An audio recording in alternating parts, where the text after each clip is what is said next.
Hello out there. Welcome back to the My Grocery Adventure podcast, a podcast for people who want to make an impact.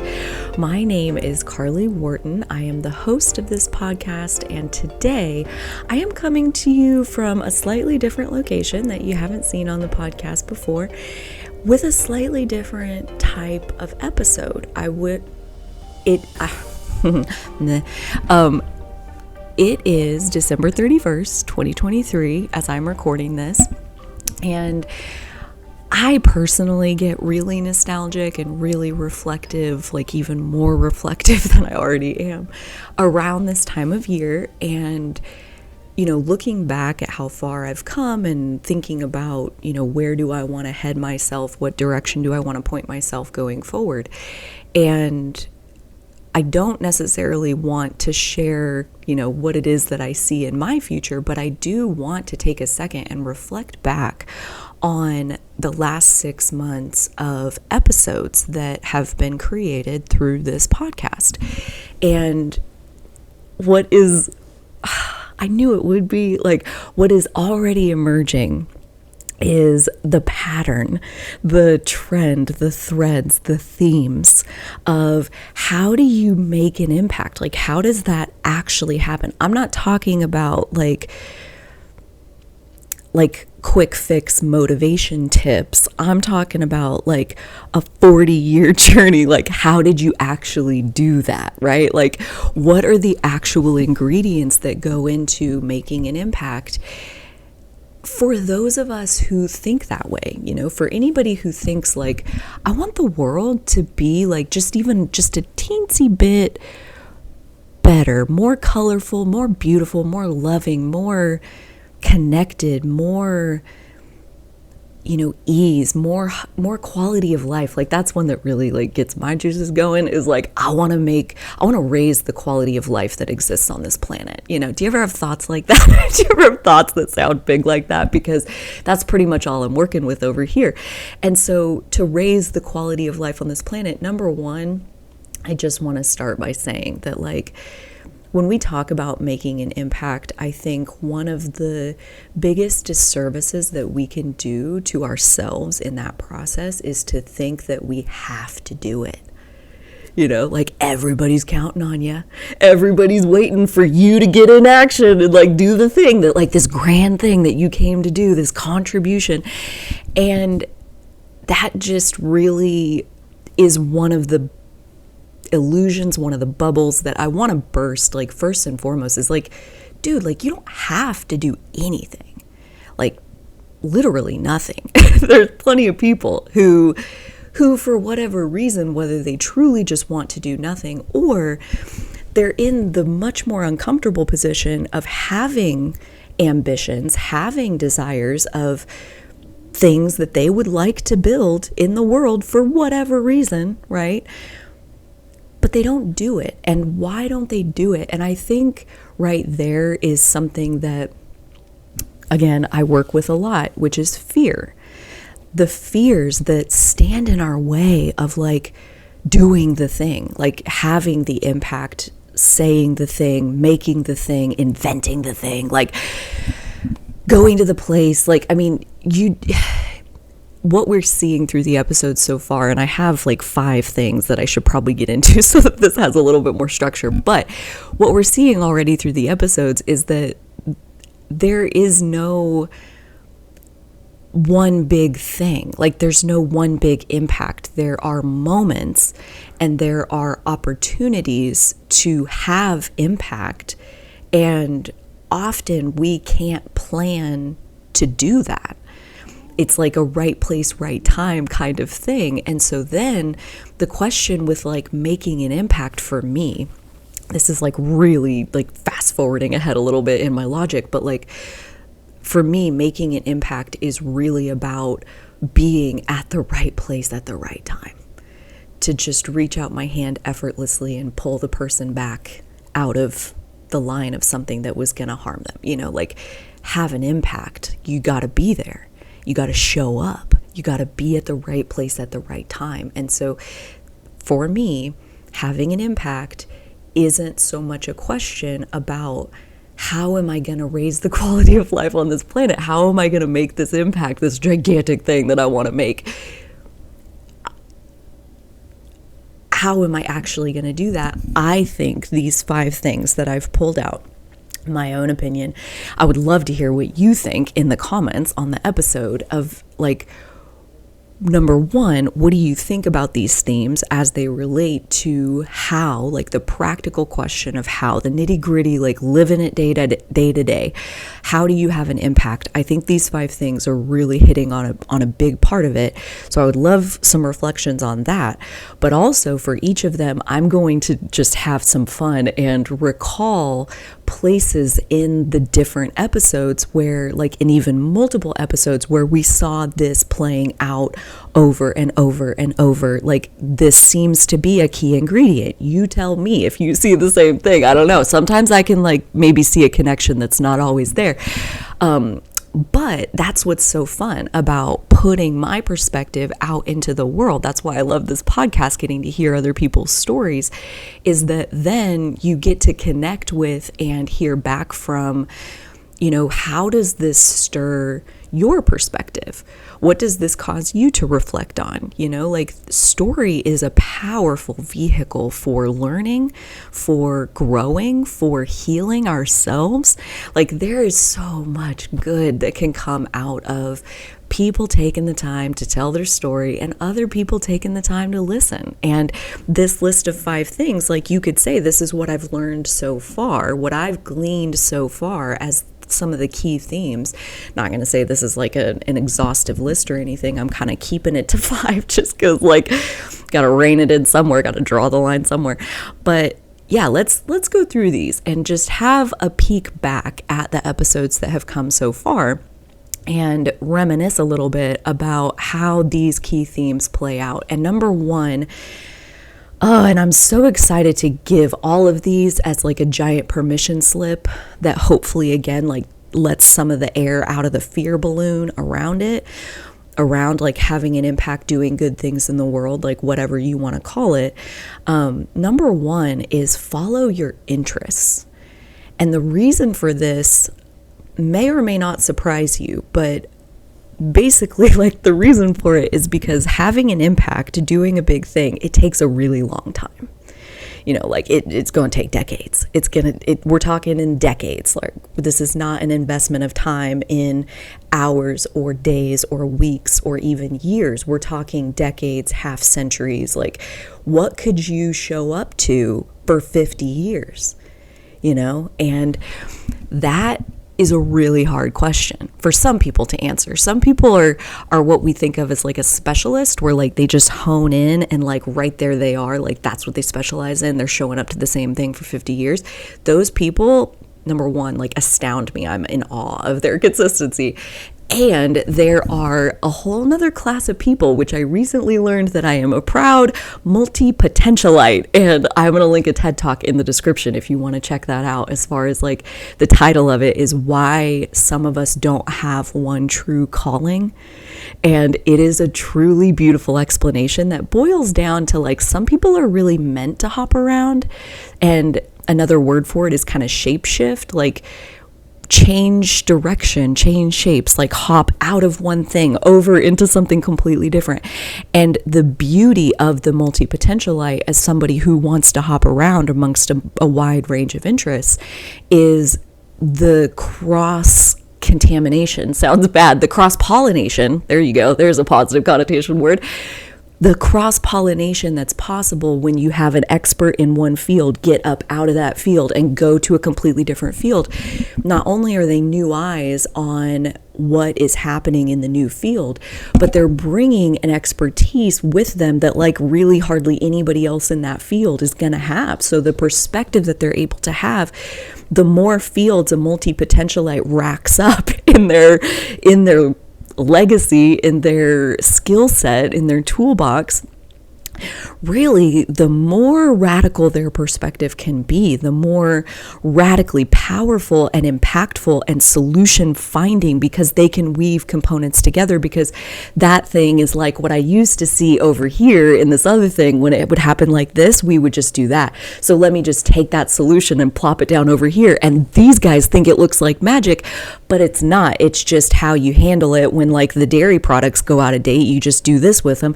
And now we're applying that solution like over here in a completely different way, but same principle. So that kind of cross-pollination of wisdom and knowledge and technical skills and ideas and all of that is really, really beneficial for the ones that are meant to hop around. So even that, though, what can you show up to for 50 years? I'm asking everybody. You know, like I'm not just asking the ones who want to specialize in one thing and they're going to show up to the same thing over and over and like really deepen in. Like, I mean, I can't even tell you how much respect I have for somebody who wants to deepen into the same subject for 50 years. Like, I know what it's like when I deepen into something for even a couple years, and it's powerful. So what you would reveal, what the subject would reveal to you if you were a special, I mean, it's just so cool to think about. My specialty, though, is the jumping itself. You know, like my interest, like follow my interest. What can I show up to for 50 years? Basically, what that looks like is raising the quality of life on the planet. You know, that is a theme that drives me at kind of a higher altitude of like, it doesn't tell me what I'm gonna do. It just tells me like, what is the overall like theme, motivation, inspiration behind all of the different ways that I'm going to do that. And it also helps me to sort as I even decide like what my interests are. Often they are born out of ideas of how am I going to raise the quality of life on this planet? Like that's where the idea comes from. And now there's my next new interest, and now I'm obsessed until I'm not anymore.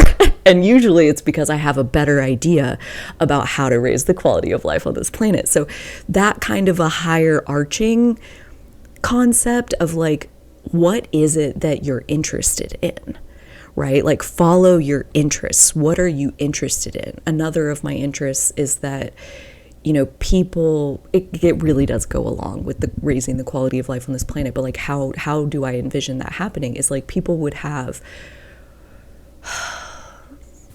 like a sense that they are safe. This world is a very dangerous place, or better said, there are lots of people who benefit from it being perceived that way. And I want for people to know their safety as much as possible, because in our nervous system, in our physical body, our amygdala, our fight or flight response, our adrenaline, like when we perceive danger, our body responds, and now we are in fight or flight mode. We're in survival mode.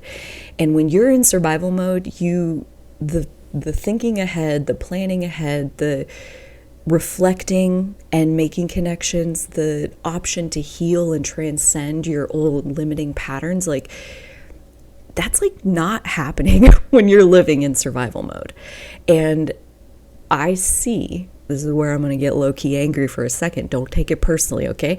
Like I see so many needless fear starters out in the world that are just provoking people into this like feeling of danger. And I can't do a single goddamn thing. I'm like real frustrated about it still. I can't do anything to make any of them stop what they're doing. Okay. But I have my interest. I have my wanting the world to be a better place, as far as wanting there to be a higher quality of life on this planet. And in my mind, that means more often our nervous systems would get to be at rest. That's like really in a practical sense what I see as far as what it is that I want to be doing. And again, none of that is telling me what I'm gonna do. You know, my interest is very broad. And then how I go about doing that, like I bring that intention into everything that I do. and what I do is a very wide range of things, right? Like, and that's okay. Because I have a wide range of interests, I have a lot of ideas about how to live out my overarching interest. So even just this first idea of follow your interests is very dynamic. And I think the example that always jumps out at me, like first and foremost when I think about this, is Jeannie's story of she had been waiting tables at a restaurant that was buying a lot of local food, like local vegetables, local meats, those kinds of things. And so she was like getting to see, just by working there for so many years, she was getting to see like into like all of the different vendors that were bringing in product so that the plates of food could come out and the people could have them. Like, she's seeing into this local food supply chain, and it got her really interested in market farmers, or those farmers that are growing those vegetables so that they can take them to farmers markets, they can sell them to local restaurants. She wanted to be a market farmer. She's like, that sounds so cool. I could garden, I could sell my stuff, like blah, blah, blah, blah. Like, that's what she wanted to do. So she gets the idea that she is going to go get a job at the produce department at the Merc, a local grocery store, like an organic, values-driven kind of grocery store that is very in alignment with her interest in the local food supply chain. They too are bringing in lots of local food. So she saw that as an even wider option of like learning her way into the local food supply chain.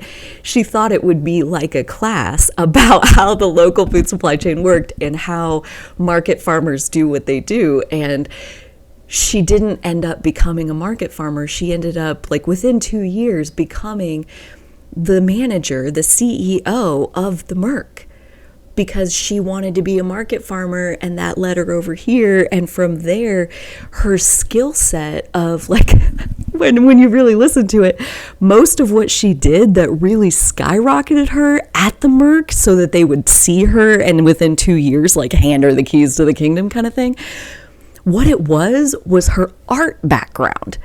She's going to work at the grocery store in the produce department, and what did she like use to help her succeed? Her art degree. Like, it's just so perfect that like she even got the art degree. I think they made up a degree for her because all she did was follow her interests, and she took all the classes that were the most fun to her. So like all the Greek and Roman history. I mean, she says it in the episode. I don't remember because I am not a history person, but she took all these classes because she was so into it. And then she took all these classes because she was so into it. And after several years of doing that, they basically took all the art degree or all the art classes she had taken and like package it up. And they're like, yeah, sure, that's a degree. Like, just so perfect.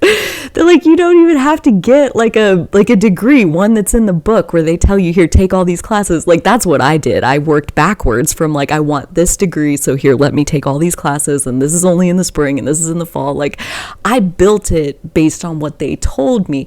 And Jeannie is one that did that. Kathy, who we haven't met yet, her episodes will be coming out soon.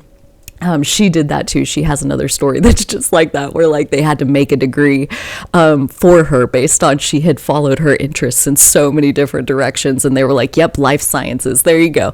I freaking love that. Like, you can get there just by following your interests. Like, that is real. It's freaking real. And the other there was another one. I think like what's coming to me is Will's minor in Russian. Like, how he had a roommate who was from Russia, and that got him interested in the language, and he already had a background with learning language. But then he started taking Russian classes and eventually did a study abroad for a few months in Russia and had that whole life experience. And you could just see like how he just lit up like when he talked about that experience.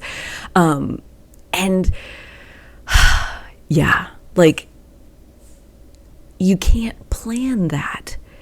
You know, like, you think about Jeannie's story, like, she couldn't have planned to like go be the CEO of a grocery store. Like, that was not how she got there. She got there because she wanted to be a market farmer, and she thought taking this job would be like a class. Like, she was totally just following her interests. So yeah, I want that to hopefully let some air out of the fear balloon, as far as, like, you know, following what's fun to you is valid. Following what is interesting to you, what is compelling to you, it's not only valid, like, I would personally put it out there that, like, it's how it happens. It's how you make an impact. It's how you do something gigantic. It's how you do it, because you got to show up for a really long time. And if it's not fun for you, you're not going to be able to stay there. It's not, like, I think about Clint's story in Clint and Jenny's episode, where he talked about how early on in his welding career, he really liked it because he was getting better every day and he could see his improvement, and it was very tangible, and he can see how his technique is improving, learning new techniques, on and on. That was really fun. But after, 7-8 years of it, it's like every day is the exact same. And at that point, there wasn't any interest in it. It's like, I already know this entire story. I read it every day. I've read it 4,000 days in a row. And I think I get the story, and I'm ready for a new story. Like, following our interests, letting ourselves be moved by the fact that, like, I'm no longer energized by this. It's no longer interesting to me. And if you're somebody who resonates with, like, frequently finding new interests, again, I highly recommend the TED Talk down below of, like, why some of us don't have one true calling, because we're a multi-potentialite. It's a real thing. Okay, so let's go to number 2. If it's not a good fit, start considering other options. And I would elaborate on that just a little bit, as far as, like, if it's not a good fit for you. Okay, and I really lean into that because there's a lot of ideas out there of, like, what a good deal is, or, like, what a good job looks like, and for some people, what the job is on the surface, like, you may make 6 figures, you may get to have impact every day, you may love the people you work with, and there may be something else that like it's, and again, to elaborate on this, like, maybe if it's a good fit, but you can feel that there's a great fit, like, you can feel that there is something more than this. Like, you don't have to hate it to be like, I still feel like there's something more. And that is, again, to say, like, start considering other options. That's not to say that you got to go quit your job right here, right now, today. Like, I wouldn't recommend it. You can do whatever you want, but I didn't, like, consider, like, what would be the great fit. And often, like, letting that contemplation go on while you stay in the only okay fit or the bad fit, whichever it is, that one will show you what's missing. Again, going back to Clint's story of, like, really what he was missing was that there's not something new. There's only the repetition of, like, what I'm already a master at. And I'm proud to be a master. Don't get me wrong. Like, I get it. It's a valuable skill. But I'd really love it if I got to learn something. I would love it if I got to think on my feet every once in a while and, like, kind of problem solve when I haven't already seen the thing play out over and over and over again. Like, so what was missing in the good fit was what he then, like, really started thinking about as, like, the great fit, and, like, how much stimulation is he really looking for. And I love that he landed in grocery, because I don't know that you can get much more stimulation. It's a lot of stimulation. There's a lot that you get to think on your feet every day. And so, I also think about Dan talking about how, he went to law school, but even by the end of law school, he knew that, like, I don't think I really want to be a lawyer. But even so, he took a job, like, in a more legal setting for, like, a year, and that let him see, like, okay, yeah, no, this Nope, that's an okay fit, but like, dude, there's got to be something more. And where does he go next? He goes to Africa to help install rice paddies, like from a law library to a field with a machete and snakes. It's like, it's obvious when you really look at it, like, what's missing from the one will show you, like, what are you really wanting? And again, following your interest, following what is a good fit for you personally, even if other people don't always understand the choices that you're making, following what is a good fit for you, it goes back to putting yourself in the perfect place at the perfect time to be able to have impact.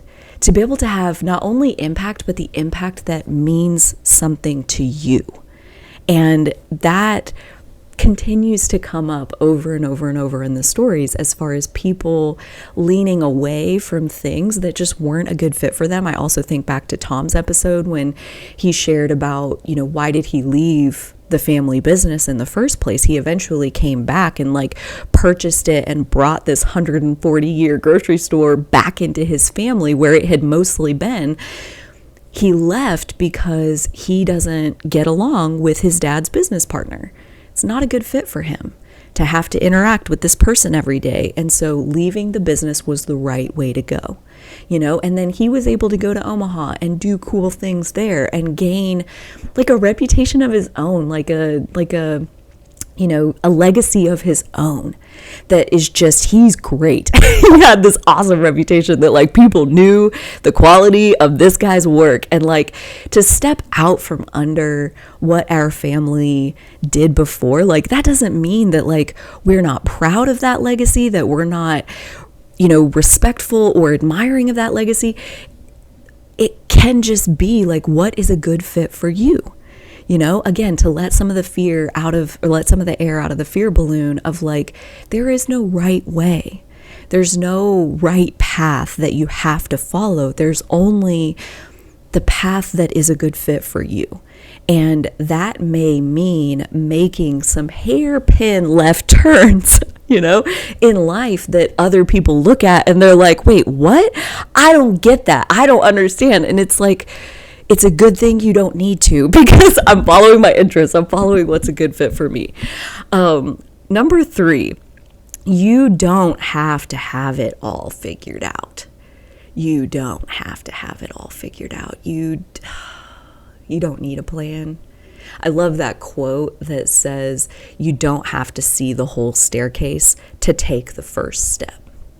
It like that kind of thing. Like, dude, like if what we're talking about is that what we're going to do is going to take decades, half a century, a whole century, it better not matter that you need to see the end result, because we build the end result through the steps we choose to take every day. So needing to have a plan, needing to see what it is out there, it's a little bit like, like Santa Claus, like you gotta believe it to see it. You gotta believe to receive. Like you can't need the proof of knowing exactly what's gonna come out of you taking these steps, and that's where all we ever really have is the satisfaction of the steps we're taking. Like, do I like the steps I'm taking? Are the steps I'm taking a good fit for me right now? Like Jeannie getting the job as the produce manager, that was a really good fit for her right then. And even when she got offered the CEO job, the store manager job, she felt like, that's not a good fit for me. Like, I don't think I can do that. And then in further conversations about the opportunity, it's like, well, if you don't do it, then this other person is very interested in the job. So potentially they could get the job, and then, you would report to them. And that was a huge part of why she's like, okay, yeah, I'll apply for the job. And then I love how Will basically told a very similar story, not quite the exact same, but very similar. So yeah, it's like finding what's a good fit for you, and you don't have to have it all figured out. And again, I think that is a huge chunk of fear. That's a huge bit of what's in the fear balloon that can stand in our way. It's like, well, but like, who cares about this? Nobody asked me to do this. Nobody asked me to make this thing. Like nobody's ever, told me that I should write a book before. Nobody's ever said that like, wow, you'd be a great podcaster. Like like this podcast, for example, like nobody asked for this, you know, like nobody wanted this from me. Like I just made it because something about it was my best idea of like, how am I going to raise the quality of life on this planet? Like, this is my best idea right here, right now, today. There's nowhere else that I would rather be right here, right now, today. And I don't need the end result to be promised. I don't need the effectiveness of what I'm doing right here, right now to be guaranteed. And a lot of that is because one of my interests is learning. I love learning. And so every step I take teaches me something. So it's like, you know, I really don't have it all figured out, because every time I go forward and I do the next thing and I learn the next thing, it's like that opens up a whole new horizon of potential that I did not have access to before. I couldn't even see it before. Like I think about, this is such a great story, that my episodes are what's airing starting next week. If you're watching this in real time, if you're finding this way later, my episodes are already on the channel, but, you don't have to have it all figured out. When I started working with my major professor for grad school, Dr. Vincent, if you know him, I would love for you to like shout him out in the comments. Like I loved it when Will Katz, who was on the podcast, he is who interviews me for my episodes. And when I told him that Dr. Vincent was my major professor, he's like, I know Dr. Vincent. I'm like, everybody knows Dr. Vincent.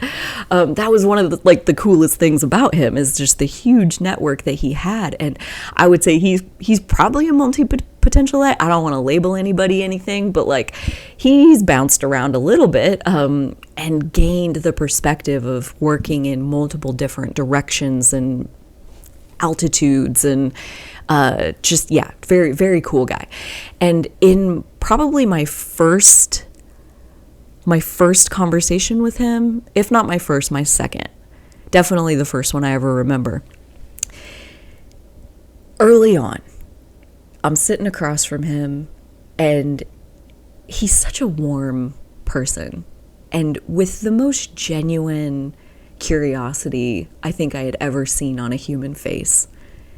He asks me, he's like, what is your dream career? And then he just waited.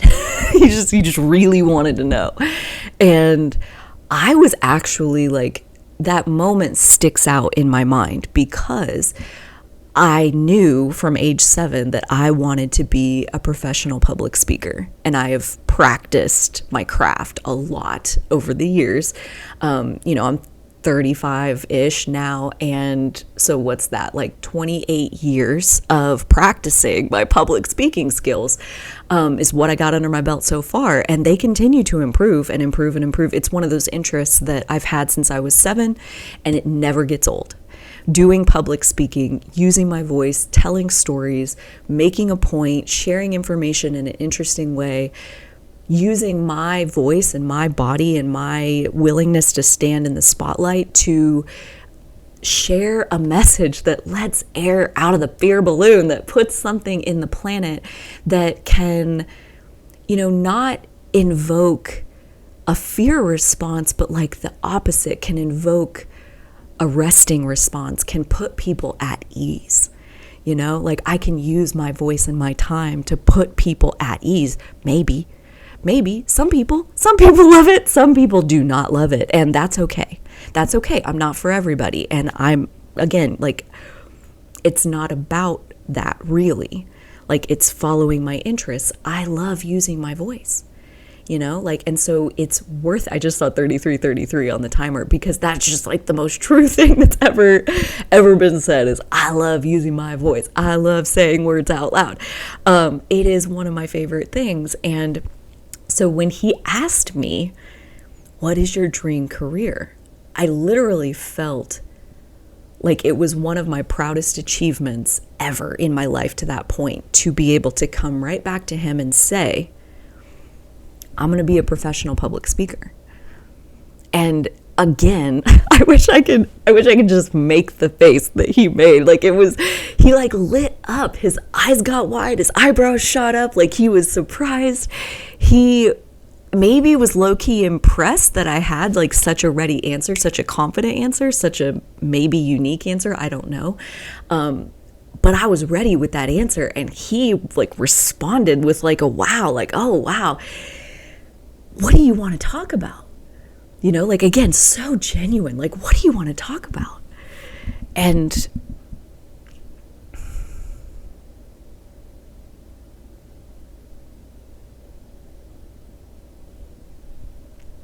see, that's where I don't know. that's where I really don't have any idea. And so at that time I was 20. Okay, so like this is 15 years ago, and in that time since then, long story short, I worked at a software company for 5.5 years. I quit that job to become an entrepreneur, even though I did not know what kind of business I was going to start. 5 months later, I was asked to be partner in this business of opening a grocery store in my hometown. So I moved back to Kansas, and then for the last like 6.5 years, that is what I've been doing. And out of my grocery adventure, out of knowing that like my business is ready for me, is the message that just kept coming to me. My business is ready for me. And I'm like, what kind of business? It's ready for you. Really? Like what does it entail? Who's it with?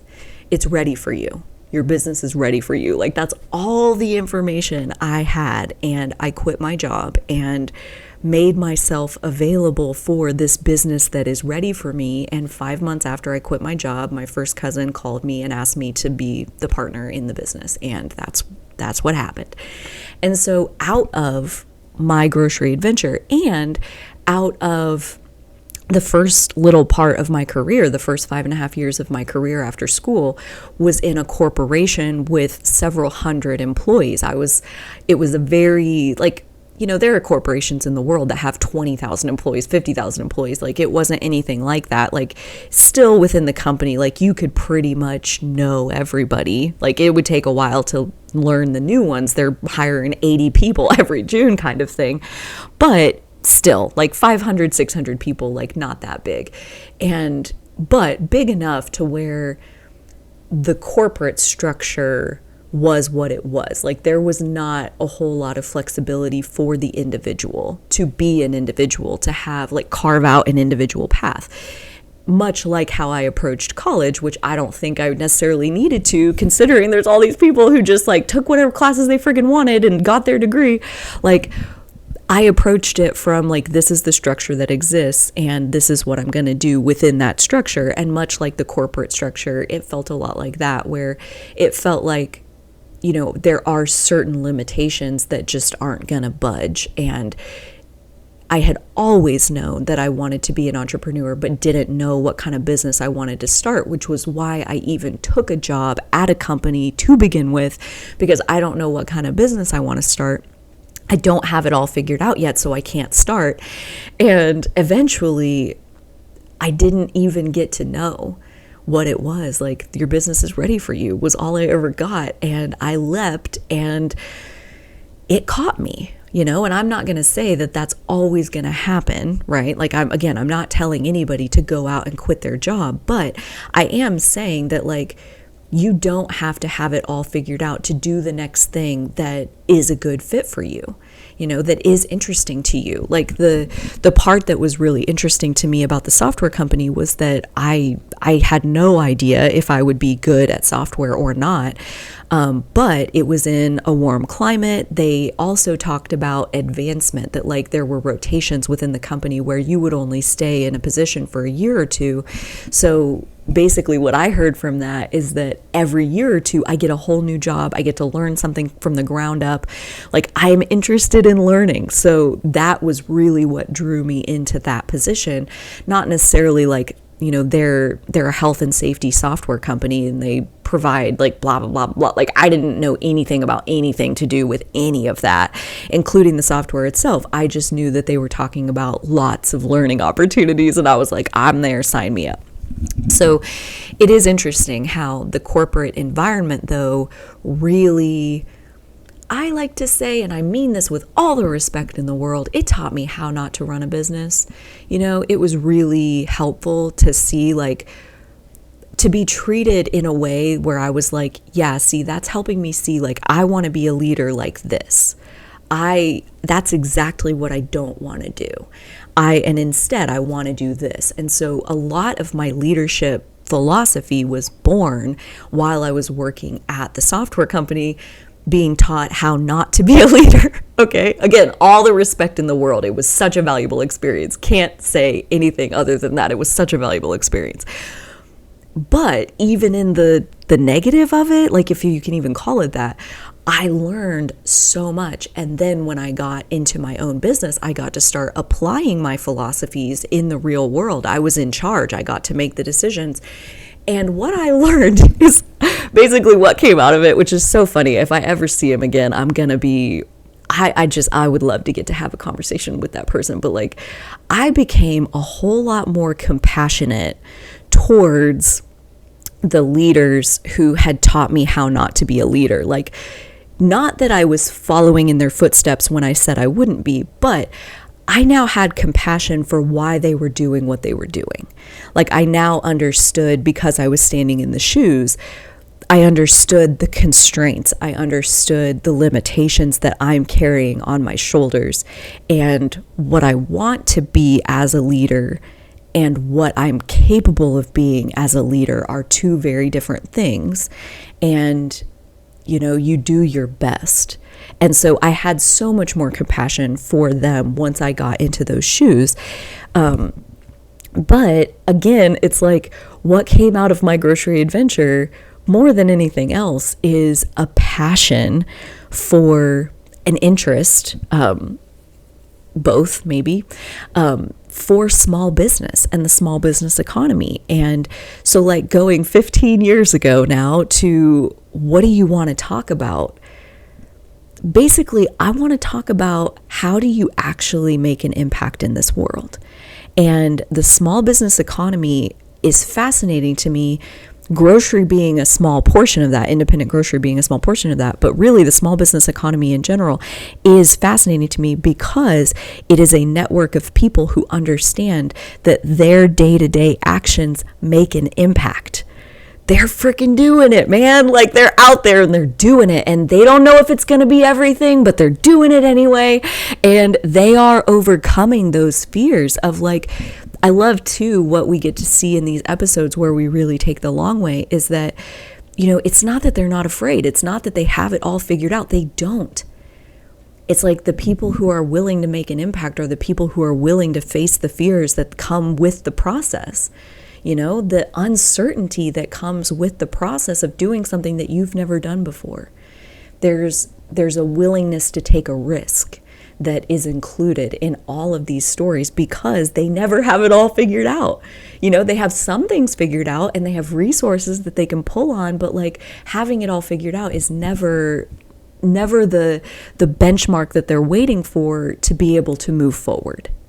It sounds much more often like they took a leap of faith and they had reasons that, this risk is worth it at this time. But that also brings us to number 4, which is a different way that we've seen some of them get where they're going, which is even a setback can be sending you to the perfect place at the perfect time.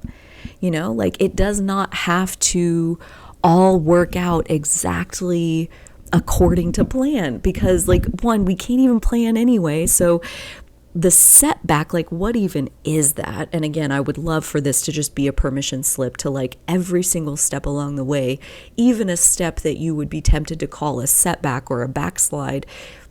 It's part of the process and it's teaching you part of the process as far as like what you're meant to take with you into the next part. And for this, I really think about Marcy's story of like, how did she end up back on her family farm and starting Kansas Sampler Foundation, which has been her work now for the last like 3+ decades. Like, how did that happen? She got hit in the head with a dumbbell in a weight room. And through that head injury, she could no longer work and do her job because she had good days and bad days and like couldn't be on a like Monday to Friday 8 to 5 kind of thing. And so she went back to her family farm with her parents, and her dad started doing road trips to take pictures of, I forget exactly how it was. It was like he had told some stories and they were going to take pictures to go with the stories he had written in this book, something like that, where like it was a very organic next step of like he had started something. And so they go out on this road trip, and that first road trip led to the creation of the Kansas Sampler Foundation. And the only reason they were even taking that road trip is because she got hit in the head with a dumbbell and had this setback of like she can't keep going forward in the life that she had planned. And like, I know how much of a gut punch it can be sometimes to hear the phrase, everything happens for a reason. But, you know, if anywhere we could situate that phrase and have it maybe help to be a reassuring thing, is within a story like that, where like she built something so beautiful out of her setback, you know, out of this thing that like changed her life's trajectory completely. And in the process, I can't even imagine like, you know, that much of an abrupt change that like you didn't choose it, setback, right? Like we didn't choose to make that change. I've made a bunch of huge changes in my life, but I chose them. And so to have life kind of redirect you in that kind of way, you know, another one that comes to mind is Will's story of the company that he had worked for 17 years went out of business. So like had that business not failed, quote unquote failed, I mean, it was in business for decades. I mean, it's almost not even a failure at that point, but like it ended. And at that point, because this was ending, he goes and looks for another job. He finds another job. This was the best fit at the time. It was a good deal in many ways. But as even just a couple years of being in that job, it's not the greatest fit, you know, like I got to work overnights. I really wish I didn't have to work overnights for the rest of my life. Something during the day would be nice, you know. And it just was a random thing that like he's reading the newspaper and sees this article about the SBDC at KU, at Kansas University, and calls him up, hey, can I volunteer? Like gets in there because he's following his interests. He's like, I know something about small business, right? Like this is a good fit for me. I could volunteer. I've got all this time. I only work a few days a week. And so again, like, and that led him then to being the director of the SBDC. Like that all came about like as he volunteered there, the other guy was ready to step down and, you know, would you want this job? And like, you know, so like organically getting himself into this place then where then he was at the SBDC for 17 years now, I think, as he's still kind of working for them somewhat. So a setback of like, you know, he didn't actually get laid off because he was able to find another option before the last day of the company being open. But that's ultimately what was coming, was like this layoff experience. And I have the ultimate sympathy for anybody who is pushed, like forced through external circumstances into a change that they did not choose. And what it takes to land on your feet in a situation like that. I think Marcy and Will both do a really good job of demonstrating what gratitude in action really looks like.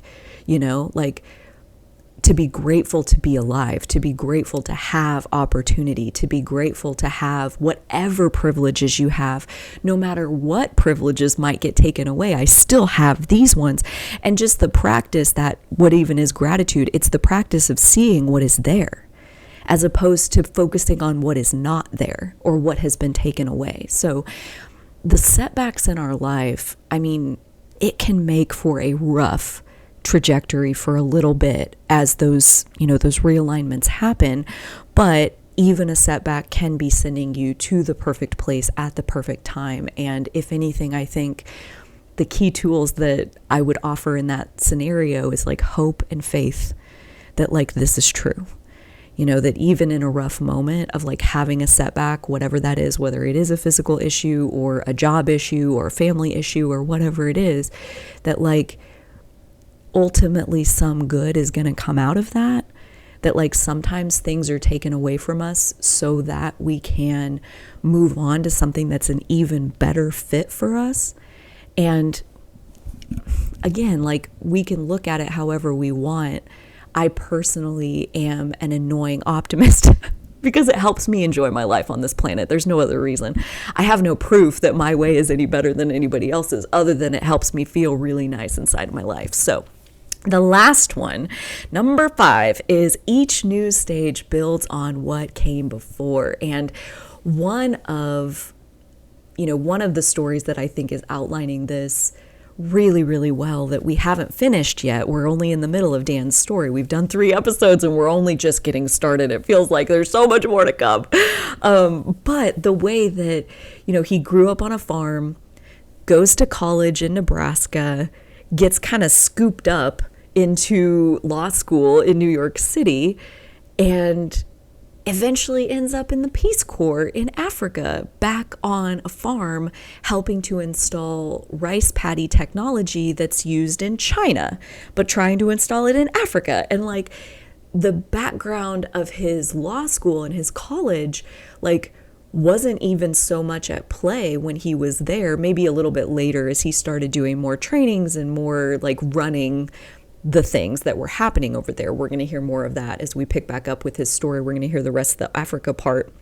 But ultimately, like his upbringing on his family's farm was what prepared him to go be in the Peace Corps, even after he went to college, even after he went to law school, like pulling on, just because, like in his example, just because he went to law school doesn't lock you into like what people typically or traditionally do with that degree. Like typically people who have a law degree become lawyers, but that does not have to be the case. Okay, whatever training you received in your previous chapter, even him growing up on a family farm, and like effort was a very real part of it, and like hard work, like hard, grueling work that uses your whole body, takes every ounce of energy that you got. Like that's where he grew up, on his family farm in Nebraska. And that served him in the Peace Corps then, as he tries to, bring and implement these technologies into the African rice paddies. So the way that we choose to combine the training that we get along the way is really ultimately up to us. Like I think about my own story as far as working at a software company for 5.5 years and then opening a grocery store. And believe it or not, my experience with the software company was not necessarily like maybe the most important part. But number one, there is quite an infrastructure of technology needed for a grocery store to exist. A lot of it coming off of PCI compliance, or like the regulations that surround, like if you're going to have credit card machines, if you're going to let people pay online, if you're going to transact through data, then you have to protect that data. So there's a lot of like firewalls and secure servers and different Wi-Fi networks and all the things that have to go into making sure that the grocery store's payment portals are PCI compliant. That's that piece. The other piece of technology that's rampant in the grocery store is the POS, the point of sale, the part where you ring up the barcode and the computer over here knows what the hell you're talking about. Like that isn't magic. That is because on the back end, you have programmed the system to know what to do when you scan that barcode. It knows it's this item for this price. There's this sale that expires tomorrow. Like that information has to be put into the system, and then the system knows what to do down at the register. So installing a POS system from scratch is a very technical job, and one that was one of the, I would say still one of the hardest pieces of the whole deal was learning the POS. And I can't even imagine if I didn't have a software background, where I'm like covered in cat hair, you guys, like story of my life. where like the whole point of working at the software company was learning functionality, learning that like, you know, when you click this button, this is what's supposed to happen. And when you type these things in and you click save, then this is what happens. And to make sure that that is done, then you go over here and you push confirm on this page. Like the functionality, the steps of like, how do you interact with the system to make it do what you want it to do? Like, that's all we did at the software company. Even later on at the software company, it was like taking what do you want the system to do and then back, like reverse engineering that into how the engineers need to build it. Then the coders need to write it up. So that whole experience with the software company put me in a position to be already having the skill of learning a new system. Learning software. That was a skill that I had. And as it turns out, POS, a point of sale system, it's just a big piece of software. It has a lot of modules. It has a lot of functionality. It can do a lot of things. And like each and every single one of those, you got to learn it individually. And that's where like I knew nothing about point of sale, but I did know how to learn software.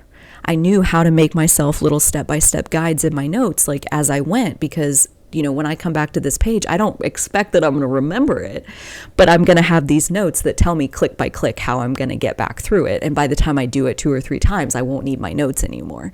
You know, learning software was a skill that was 100% transferable between a software company and a grocery store. So that's just one example of like each new stage builds on what came before. And you don't have to have some beautiful linear line that makes all kinds of sense to everybody else. You know, like you really do just have to follow your interests. If it's not a good fit, start considering other options. You don't have to have it all figured out. Even a setback can be sending you to the right place at the right time. And each new stage that you enter will build on what came before. Dear friends, I hope you have enjoyed this slightly different episode of me rambling at you for the last 45 minutes. If you did, take a second, like the video. I would love to hear your reflections down below of how this all lands. Does it feel like any permission slips? Does it feel like any air got let out of the fear balloon as far as your own personal fear balloon? Do you feel more ready to make an impact, to follow your interests, to find yourself a good fit, to do what works best for you, and to trust that wherever that delivers you to will ultimately be the right place at the right time? I hope I made some good points. I know I said a lot of words. Until next time, be sure to tune back in. We'll be back with more stories next week, starting with mine. It's a little bit nerve-wracking to tell my story, to be on that side of things, but ultimately such a fun process to get to walk through my story from start to finish and really truly get to see how each new stage builds on what came before. So that's what'll be next week. Until then, you take such good care of yourselves. Happy New Year for anybody watching this today, especially on January 1st, 2024. Take good care, and so will I.